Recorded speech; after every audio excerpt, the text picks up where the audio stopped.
Hey there! Thanks for checking out my brand new YouTube channel, Scouts Almanac. And be sure to hit that subscribe button to catch more videos just like this one. Hope you enjoy. What's up, everyone? I am C. Jackson Cowart, professional sports writer and amateur entrepreneur, and this is Scouts Almanac, your trusted guide to sports, gaming, and more. This is the first of many videos coming to my brand new YouTube channel, which will focus heavily on sports gaming early on, and then hopefully expand to some other games and general sports analysis down the road. I'll also be producing a series of separate videos for the official Wolverine Studios YouTube channel. I've already recorded like 50 videos over the last year for them, so you'll definitely want to check those out as well. And if you haven't already, go ahead and hit that big fat subscribe button for this channel and for that one to be sure you don't miss out on any future videos. And I really mean that, guys. It doesn't cost a thing to subscribe, but it really does help me immensely as I continue to grow this channel and help folks learn about the awesome games that I'll be playing along the way. For those of you who know me from the Draft Day Dynasty series on the Wolverine Studios Twitch and YouTube channels, you're in luck, as this first series should feel pretty familiar to fans of that one.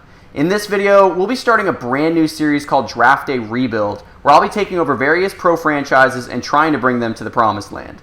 I'm particularly excited about this one, as I'll be bringing basketball back to my local neighborhood of Seattle using the little-known expansion feature in Draft Day Sports Pro Basketball 2023, the game you're looking at right here. If you haven't played this game or any of the other Draft Day Sports games, I definitely recommend checking those out. If you're not familiar with Wolverine Studios games, they're all made by a small developer out of Michigan. They've been around for like 15 years or something, but there's only 3 devs on the team. And even with that, they're some of the absolute best sports simulation games that are out there, in my opinion. I've been playing them for almost a decade now, and it really is incredible the amount of detail and realism that they're able to get with such a small staff. So, obviously, if you've seen my videos before, you know I'm a huge fan of the work that they do, and I love helping those guys get the word out. So I've included some info about this game in the description below. It has a free demo, so really it's no sweat to check out the game, see if it's for you. It's certainly for me. I imagine that a lot of you guys who are watching this video are familiar with this game, but if you're not, definitely recommend checking that out. Like I said, I've included some info in the description below.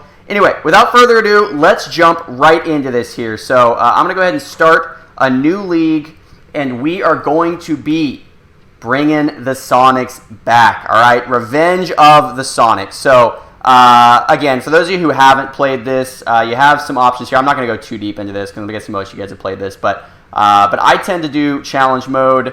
I think that's kind of the most popular and the most fun option in my opinion.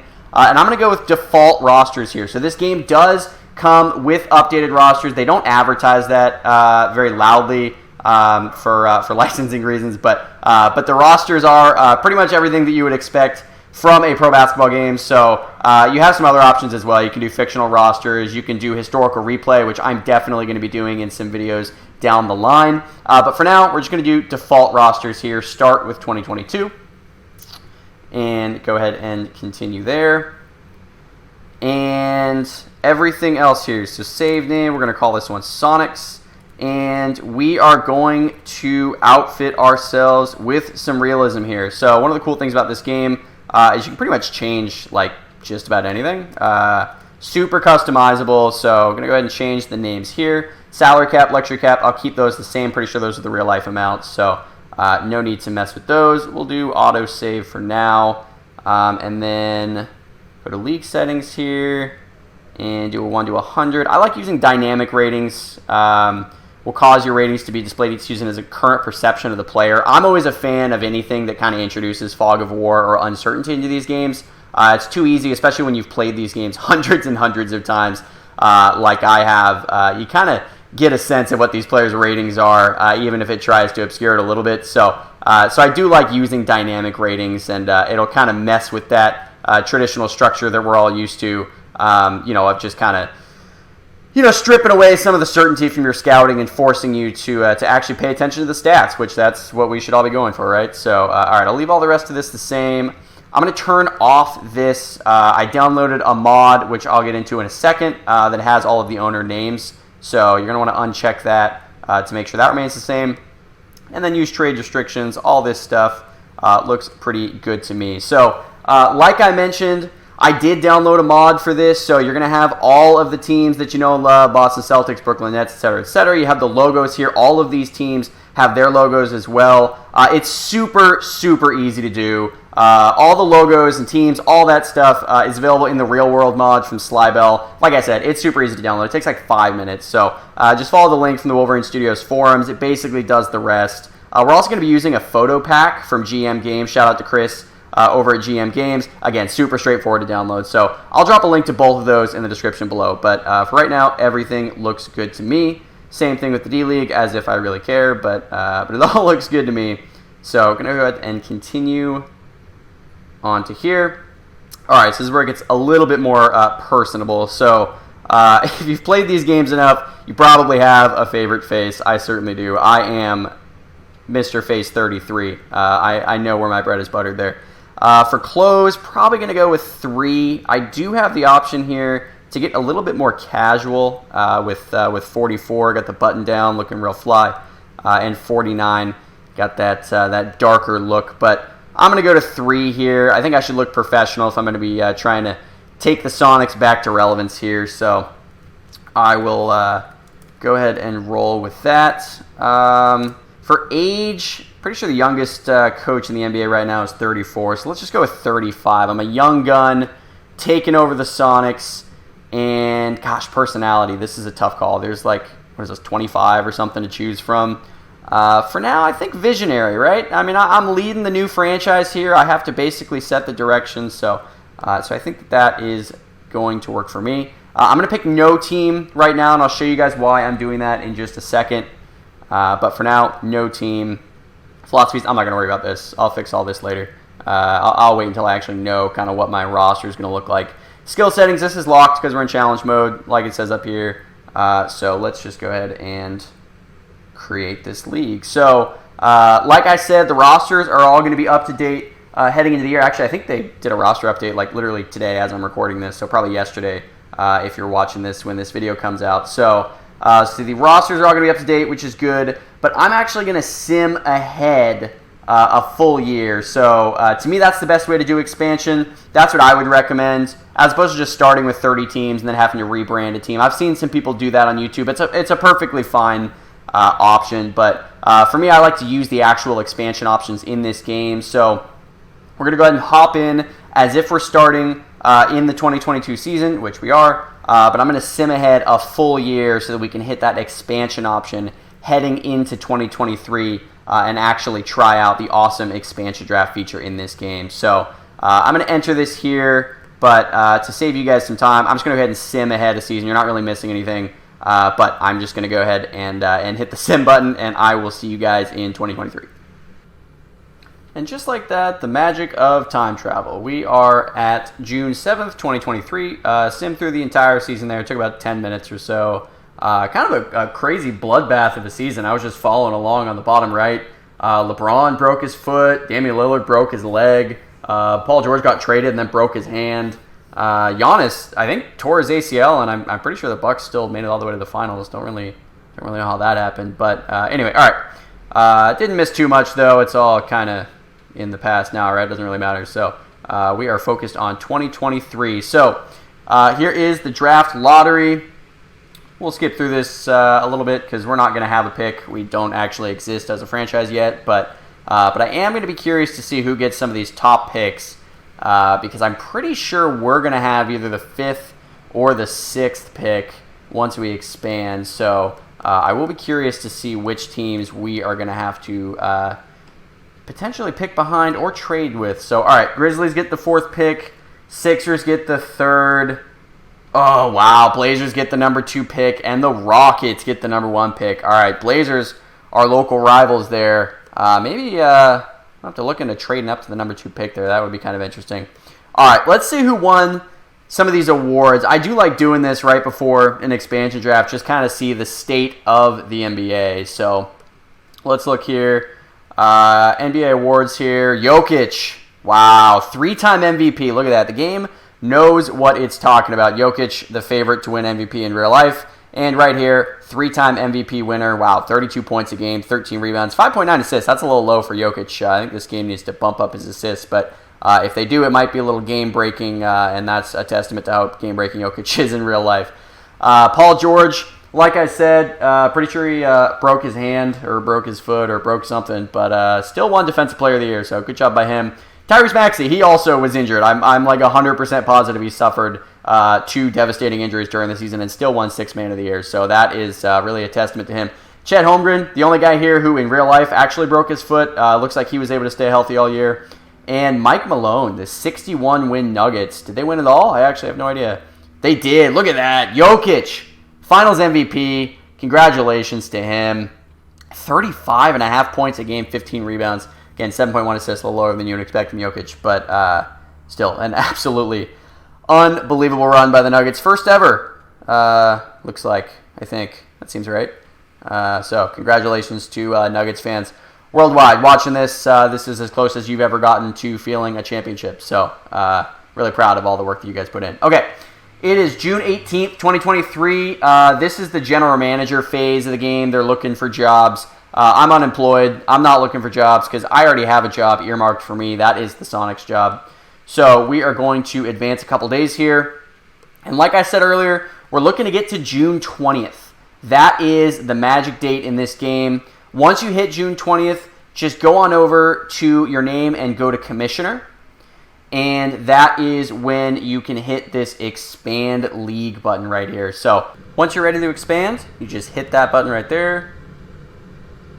And that will take us to this screen. I absolutely love how the devs just assume that anybody who's doing an expansion draft is going to want to play as the Seattle SuperSonics. And they are absolutely right. So put my name under here, Jackson Cowart. And let me just make that clear for everybody.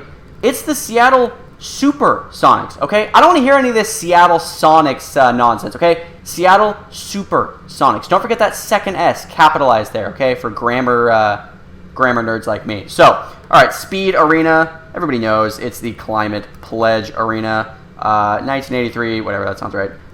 We're gonna bump up the capacity here to 25,000 and arena suites number 58. Get out of here, okay? Amazon is loaded. There are going to be 100 arena suites in here. A lot of wealthy people in the Seattle area who cannot wait for the SuperSonics to come back to Seattle. I'm going to stick with this logo. I'm actually a pretty big fan of the logo that the devs drew here. Modern, edgy. I kind of, low-key, this might be a hot take, I kind of like it more than the actual Sonics logo from when they left Seattle and went to Oklahoma City. So I'm going to go ahead and just stick with that here, stick with the cord, all that stuff. These jerseys look pretty sweet. They actually look just like what the old Sonics jerseys look like. And as for the Las Vegas Aces, look, I know there's a WNBA team with the same exact name. I know the NBA would never actually expand with the same name as one of their sister franchises. But it's a great name, and they've already done all the work. So that sounds good to me. We're going to go ahead and hop into the expansion draft. Okay, let's see. Who has the number 1 pick here? Looks like we do. Okay. We are in business. You guys have no idea how excited I am to have the number 1 pick. Who do we want to take? Okay, so it looks like our top options here. Man, Brandon Clark is staring at me right now. Brandon Clark is staring me right between the eyes, and he is daring me to not take him. And I don't know if I'm going to be able to hold off here. Because he is, to me, seems like the biggest name on this list. I've done a couple of expansion drafts with this game, so I'm somewhat familiar with the available talent here. Jonathan Kuminga's a Knick? What the heck? How did that happen? Oh my God. Warriors trade Jordan Poole, James Wiseman, and Jonathan Kuminga for Julius Randle and a first-round pick? That is a bonkers trade. I don't think the Warriors would do it because I don't think they would give up on Jordan Poole, but if you move aside from that for a minute, kind of a fascinating deal. Obviously, Kuminga, 3.8 points a game. He a bum. So Wiseman and Kuminga, get back Julius Randle and a first. Best player in the trade and a first. I'm absolutely in love with that trade. Anyway. Okay. Who are we eyeing here? Okay, so I'm just kind of taking a look at the board, seeing what's available to us. Looks like Daron Sharp is kind of a late round target, to be honest with you, out of Houston, I guess. I don't know, he must have gotten traded. Yeah, some interesting guys here, but this is one of the more compelling expansion drafts I've done. There's more talent downboard than I'm used to. But, okay, So, who are we really focused on here? I like Gafford. Personally, I'm a Gafford guy. 93 inside shooting, 91 dunk. Obviously, don't ask him to take a three-point shot if your life depends on it. Probably have a better chance asking a baby to make that shot. But he is obviously a very elite inside scorer. He's on a 3-year deal. It's not too bad. One thing to consider, by the way, if you've never done an expansion draft, okay, a couple things probably to be aware of here. One, anybody you draft, you're taking their contract with them, right? That seems pretty obvious, but that is definitely something to consider here, because you might look at somebody, like DeAndre Hunter and go, okay, interesting guy, 26 years old, former top 5 pick, some potential there, but if you got to pay him, 80 plus million over the next 4 years, no thank you, right? That's not a pick I'm willing to make. So that's one thing to consider, is the contracts that you're inheriting. Another thing is the way that expansion drafts work, at least in this game, is we're going to start with a pretty big dead cap number for the first 2 years of this expansion team. So pretty sure that's what the NBA did back in the day when the Charlotte Bobcats expanded. They went ahead and just saddled them with a ton of dead cap so that they couldn't just draft cheap guys and then go dominate in free agency. So that is still an option that we have here. We could just draft like 6 or 7 guys, kick the rest of them to the road, and then use that remaining cap space to try to sign guys in free agency. But there's not that many good free agents. So if we're getting to the point where we'd like rather literally not roster players than roster them, then yeah, I think we do that. But the computer tends to go like 6, 7 guys deep in these drafts. I think we can do a little bit better than that. But we'll see. We'll just have to see how the talent breaks down. So, okay, Gafford is somebody that we're considering. Obviously, Bagley's kind of interesting, young, some upside there, decent scorer. That's one thing we should do, actually. Let's sort by scoring and just see who is, actually we need a leading scorer, right? Like we need somebody who can generate their own bucket. And that kind of looks like it's going to be Brandon Clark here. He's got a 98 inside, field goal inside, 59 scorer, so he's the best scorer available here. Decent handle, good rebounder. We do need, a decent rebounder, obviously, and he is among the best of the bunch. Offensive rebounder is 4th best on the board. Defensive rebounder, he's pretty high up there. In terms of defense, where is he at? Kind of falls down a little on that regard, but 46 blocks, so that's kind of up there with the Isaacs and the Gaffords. It's interesting, and they're going to toss in a second-round pick if we take him. I don't really know what Brandon Clark did wrong to someone in the Grizzlies front office for them to not protect him, but he seems like the type of guy to build around. We'll see. He is certainly somebody that's intriguing to me. Another player, Jonathan Isaac, very, very interested in him. 25 years old, obviously injuries have gotten the best of him in real life. But he is a versatile player here. Inside-outside scorer. Not the highest scoring rating here, but certainly passable. He's got a decent handle. Okay, rebounder. What I love is that 94 defense. That might be the single best skill available on the board is Jonathan Isaac's defense. So that is something that we should consider very, very heavily, in my opinion. He's got that defender badge as well. So he would be a good player to anchor our defense. He's a 2.5 star, current and potential, same as Brandon Clark. I would love to pair the two, but I got to think that the Aces are going to take whoever I don't take here. Gosh, this is tough. This is really, really tough. I love Jonathan Isaac. I love Jonathan Isaac in real life. I've never met Jonathan Isaac, so I guess I don't love him in real life. That would be a bit of a stretch. But big fan of his game. But, man, Brandon Clark, if we need an inside scorer, we just need a scorer at all. I'm looking at these other guys. I'll sort by scoring here, and then I'll sort by overall. A nice little trick. If you sort by a column and then sort by a different one, the ties will be broken by whatever you sorted before. So all these guys are 2.5 star overall. Then it's going to be ranked by their scoring. So, really only going to draft a 2.5 star guy here, I think. I think that only makes sense. First overall pick, it should at least be somebody with some decent talent. Especially, nobody on here is screaming potential. Obi Toppin is interesting. 2.5 star guy potential-wise. Jonathan Kuminga, again, we looked at him. 2.5 star. That's probably about as high as we're going to get here. Doesn't look like anybody on the board here is really going to be better than that. Maybe Jaden Springer. Nah, he's a 2-star guy. So, yeah. So I think we stick with one of these top handful of guys. To me, that's Isaac. It's Gafford. Love me some Chumo Kiki, but it's either him or Jonathan Isaac because you can only take one player from each team. So, again, if you've never heard of an expansion draft in your life, for one, I pity you.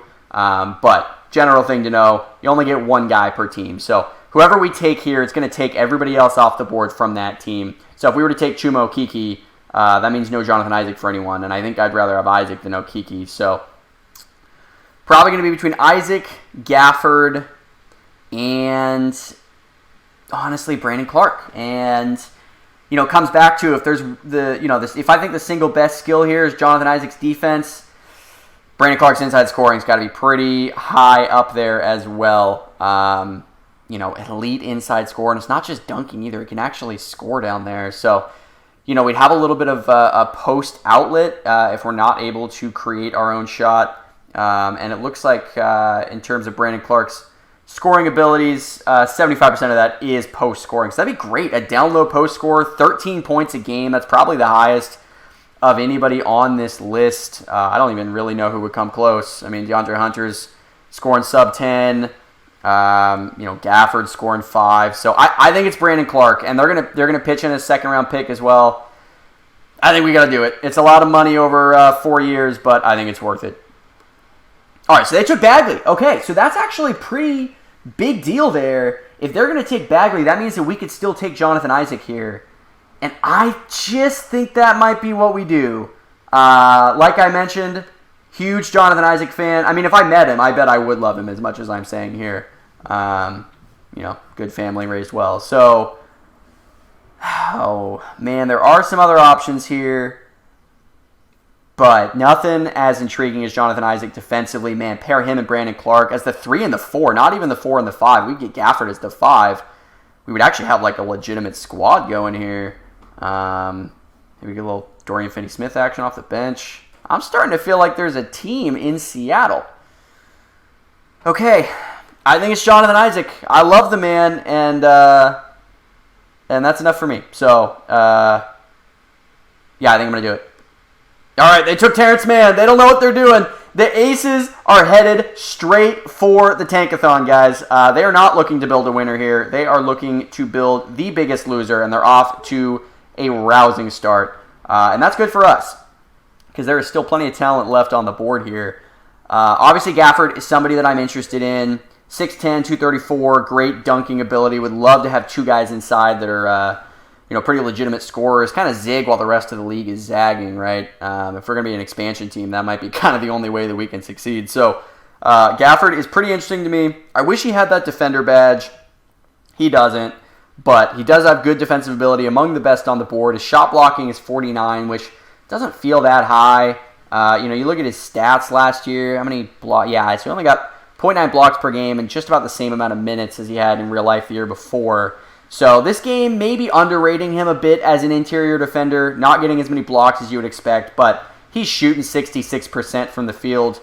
You know what you're getting with Daniel Gafford, and I think I'm going to take the plunge here because I need a center. There's not that many good centers. If you sort by position here, it brings up all the centers. They're not good, right? Kevon Looney, he's decent. He's actually pretty comparable to Gafford overall. It's actually a better defender, which is interesting. Not as good at getting blocks, though.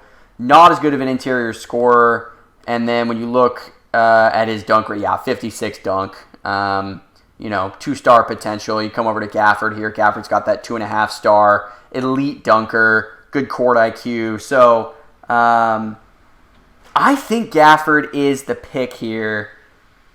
And I think I feel good about it. I guess I probably don't feel good about it if I don't know, because feelings are nothing but thinking and intuition. But I think I'm going to roll with it. I think that's what I got to do. I mean, I'm surprised Gafford's still on the board, so that's got to mean something, right? Let's go ahead and do it. All right, they took Jayshawn Tate. That's fine. I wasn't even looking at tape. No interest at all in him. So, what do we need now? Obviously, we have our front court set. I love Dorian Finney-Smith. I got to be honest, anytime I do an expansion draft, he finds his way onto my team. He's a good three-point shooter, good inside scorer, actually a decent scorer overall. He's one of the best defenders available, and his contract isn't too bad. It's 3 years. Look at that. He's got the sharpshooter badge too. So I'm a big fan of Dorian Finney-Smith, but I don't know if he's the pick here. He's 30 years old. He's certainly not cheap. I think we got to get a point guard here. So who are the best passing guys available? Looks like it's TJ McConnell and then the rest. 61 pass. 96 handle. That's pretty good. Behind only Mr. Dribble himself, Miles McBride.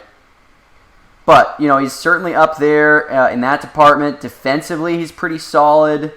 Actually, if we're going, let's go overall here. Let's check out the point guard market like this. And when you look at it this way, looks like he's the best point guard defender other than Malachi Flynn.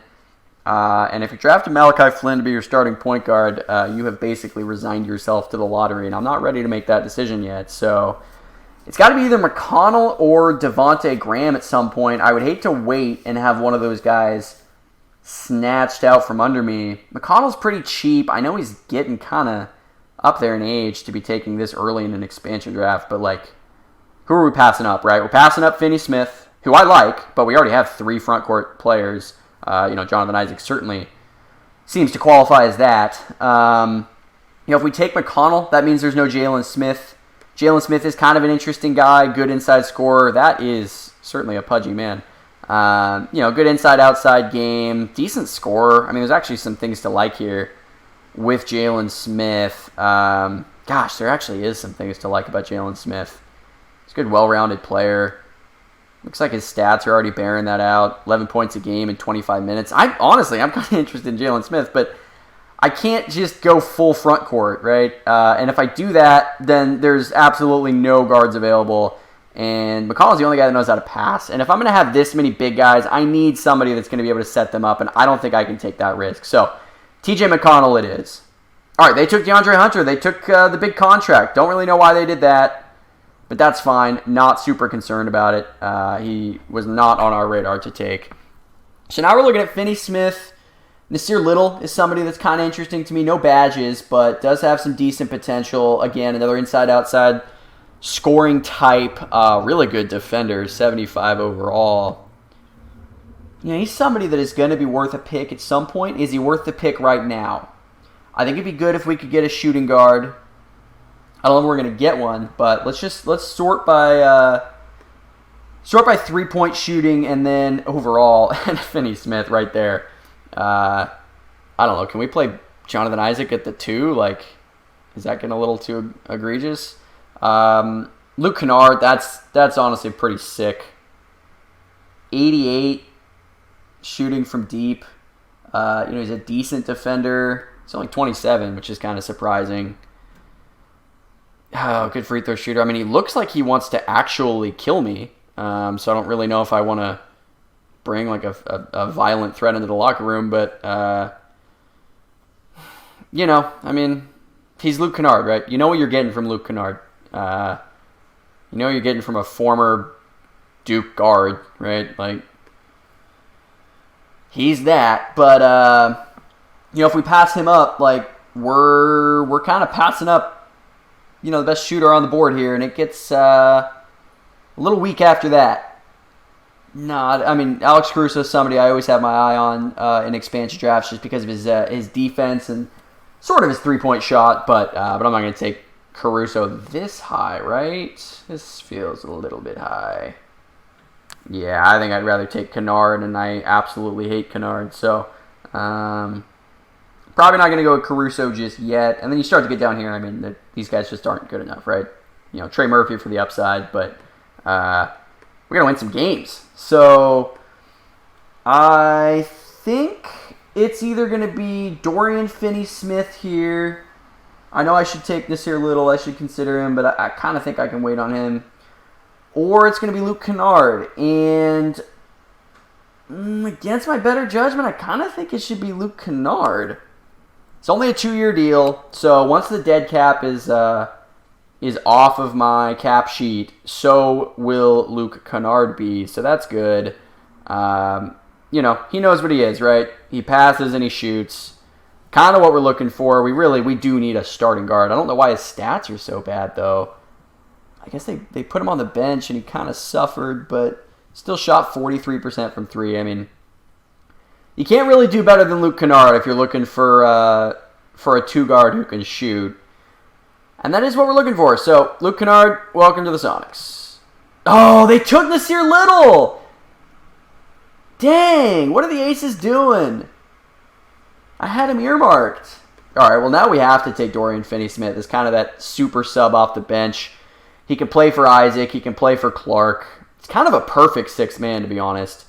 The only other guy I was really considering here was Nasir Little, so that's off the board. Maybe we could swing for upside with someone like Toppin. We could get a backup guard with Devontae Graham, but maybe Caruso at some point is in the mix. But none of those guys excite me quite like Dorian Finney-Smith, which is something that nobody has probably ever said. So, and they're going to give us a second rounder too. I mean, look, I know his contract isn't the best, but this dude can play. So we're going to go ahead and take Dorian Finney-Smith here. Oh, they took Devontae Graham. What is going on? They're taking all my targets. I feel like they are listening to this video right now. I don't know how that's possible, but wow. Okay, so we're a little troubled in the point guard department. We do have T.J. McConnell. Glad we grabbed him when we did.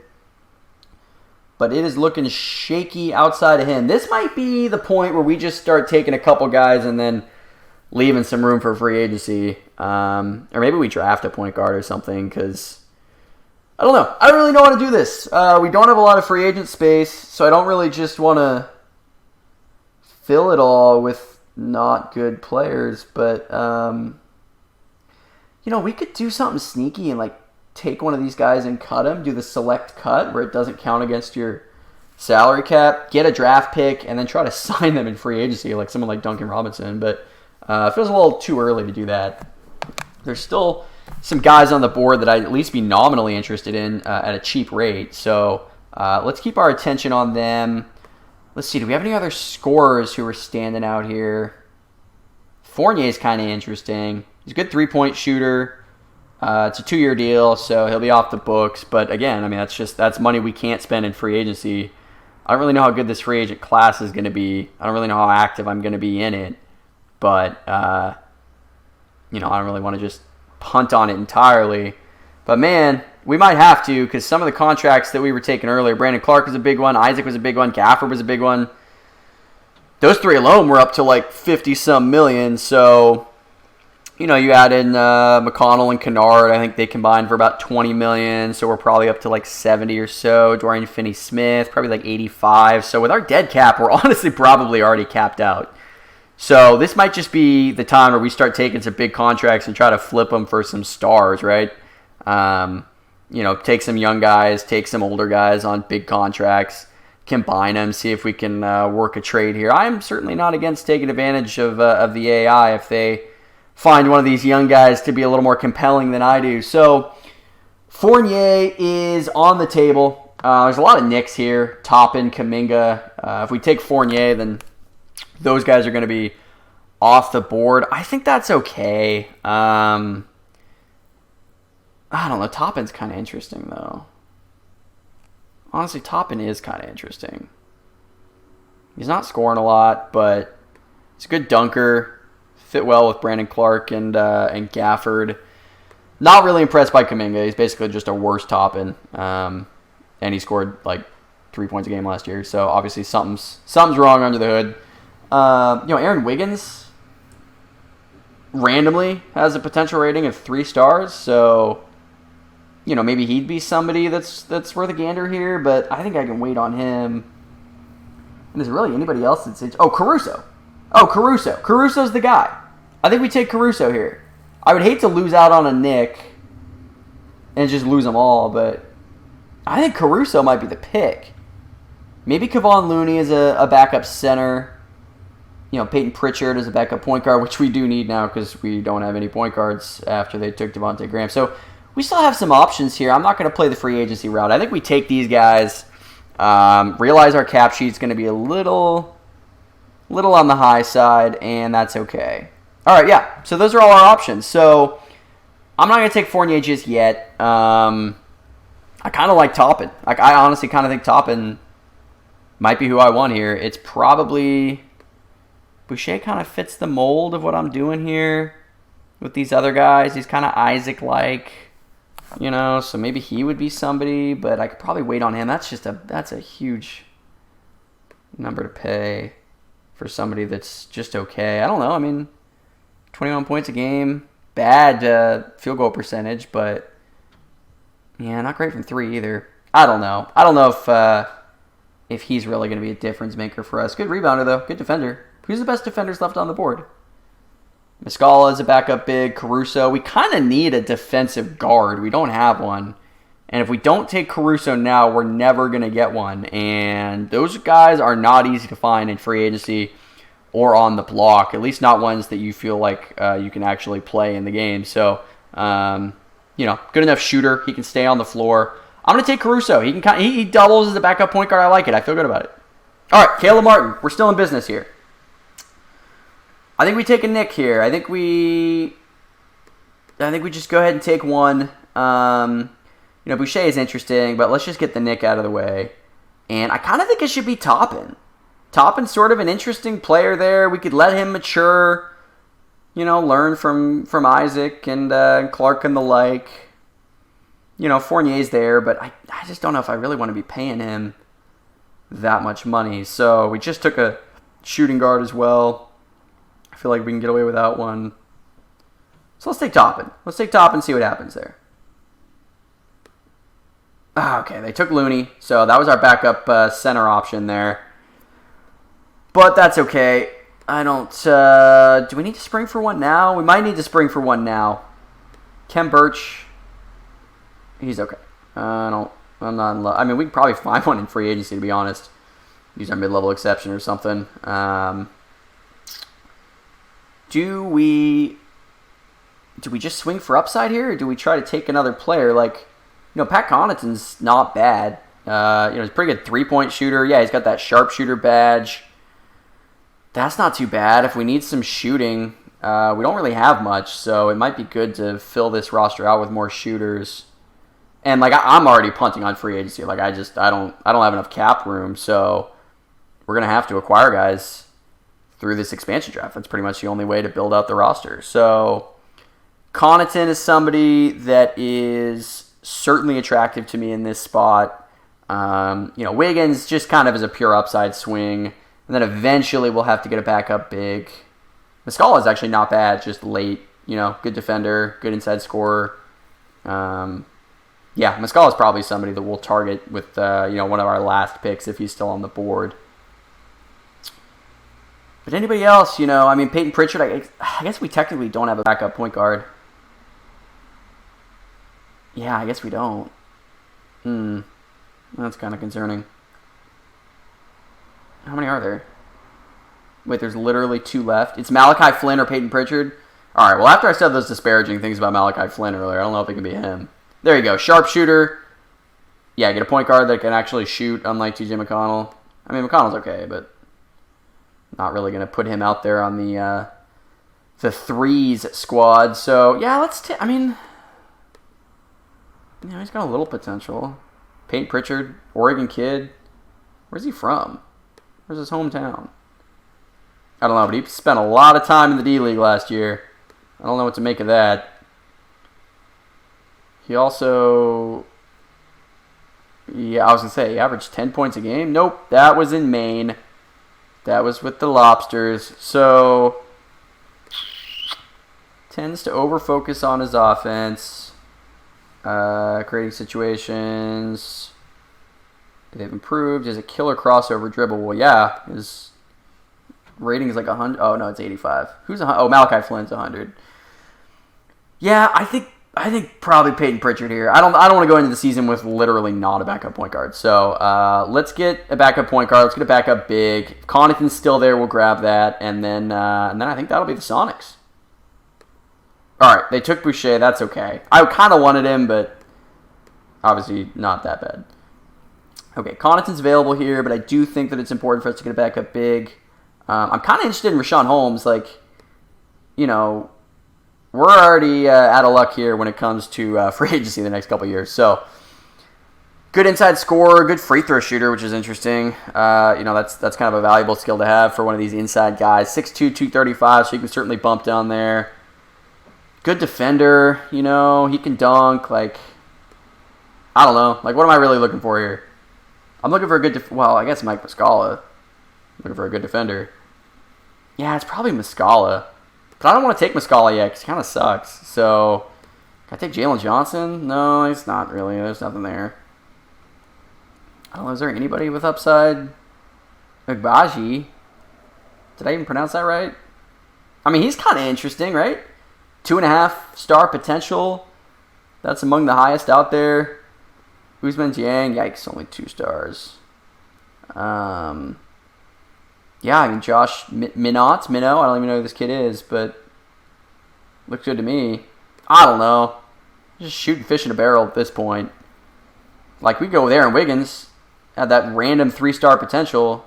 Like, he's cheap, too, so, if we take him, then Muscala's off the board. But, yeah, right? It's maybe either Connaughton or Wiggins, because Connaughton can, like, actually play basketball right now, so that's, like, a valuable skill. But we have some sharpshooters. We're probably not going to play Connaughton that much, right? Like, where would he fit in the rotation? So we have our starting 5 here. Dorian Finney-Smith, clearly 6th. Caruso, 7. I guess Connaughton probably be like the 8th guy. So, that's not too bad. But we could just stay young, stay a little cheaper. Yeah, Connaughton's got that 3rd year, so I'm not in love with it. Let's take Wiggins. We don't have that many guards. And we'll pick up a backup big on the other side of this pick. I think that's a pick. All right, they took Connaughton. Of course they did. What are they even doing? They're not even trying to win. Whatever. Okay. Let's have a Cody Martin here. Yeah, if you only have one Martin brother, their twin powers aren't activated, so you don't want one without the other. Looks like we have Azubuike and Holmes as our 2 bigs here. Azubuike, he has that Gafford shot, so, whatever. I guess we're used to it. Pretty good defensively, though, honestly. And he's young. Got a lot of bird rights ahead of him, or bird years, rather. We only have 1 center, so I think we should probably take a center-eligible player here. So it's either going to be Azubuike or Holmes. And Azubuike, 6 years younger, but Holmes is definitely a better inside scorer. When it comes to defense, Azubuike's better. I don't know. They both kind of suck, but he's cheap. Holmes ain't. He's a good post scorer, though. That's interesting. That would be interesting to have another good post scorer. And it seems like he has that ability. 96 inside, 60 mid-range, good free throw shooter, so he's got that touch. Here, Rashawn Holmes is kind of a decent player here. Looks like he takes a lot of post shots, but I don't know. I just don't have as much confidence in it. He is a much better defender, though, and that's worth something, but wasn't worth a lot last year because he barely played. So I'm starting to think Holmes might be the option. He also doesn't seem to have played much last year, but man, he was shooting 62%. What's the staff report here? Not good, I guess. Just not a good player. Is that basically what they're saying? Azubuike, what's his... Anything interesting here? Yeah, well, actually, they really seem to like him. I don't know. I guess we should probably just go young. This is the 11th pick of the draft, so probably doesn't really matter either way. Yeah, let's go... let's get another big-bodied defender in here. I feel good about that. Let's take Azubuike. There you go. They took Cody Martin. We can take Holmes here if we want. Do we, though? Do we want to pay him $12 million? Probably not. Do we really want anybody here? Probably not. you know, maybe get a little Max Christie action. High upside, 2.5 stars. Dean Wade, not much potential, but dude can handle for a power forward. That's pretty impressive. Yeah, maybe let's take Max Christie and just leave a couple roster spots open. I mean, we're going to have to, well, I mean, what do we care at this point? Roster spots, we can just trade him. Man, they took Holmes? Wow. Well, I feel good about the team, but this is just kind of a tough run. All right, Minnow, I don't know who you are, but to me, you are trade bait. That's your name. All right, they took Shamet, and I guess we'll take Dean Wade. There you go. That is the end of the expansion draft. All right, let's take a look at what we have here. We have a full roster. I'm kind of curious what the Aces did. So it looks like they took 6 players, and one of them was Rashawn Holmes. So they decided that he was one of the guys that they wanted to keep. That's pretty interesting. All right, come back to us here. What's our cap situation? Yeah, we're $30 million over. That is to be expected, though. All right, let's take a look at our roster, and then that's probably a good place to call this first episode. But let's just take a look at what we have at our disposal. Okay, so TJ McConnell, Isaac, Clark, Finney Smith, and Gafford. I mean, that's, probably going to start Kennard, have Finney Smith as a super sub. But, that can win like 30 games, right? Maybe, hopefully, Bueller. I don't know. Might be kind of tough. This might be a tough first year. This might be a year where we do a lot of simming. Let's just put it that way. Probably not going to ride or die with the results of year one with the Seattle SuperSonics. But I like what we're building here. I think this is a pretty interesting roster. Definitely has some upside to win some games this year. Probably depends on who we take with our draft pick. I think we have the 5th overall pick. So, we'll see who we can add there. Maybe we can swing a trade or two. Try to add some talent to this roster.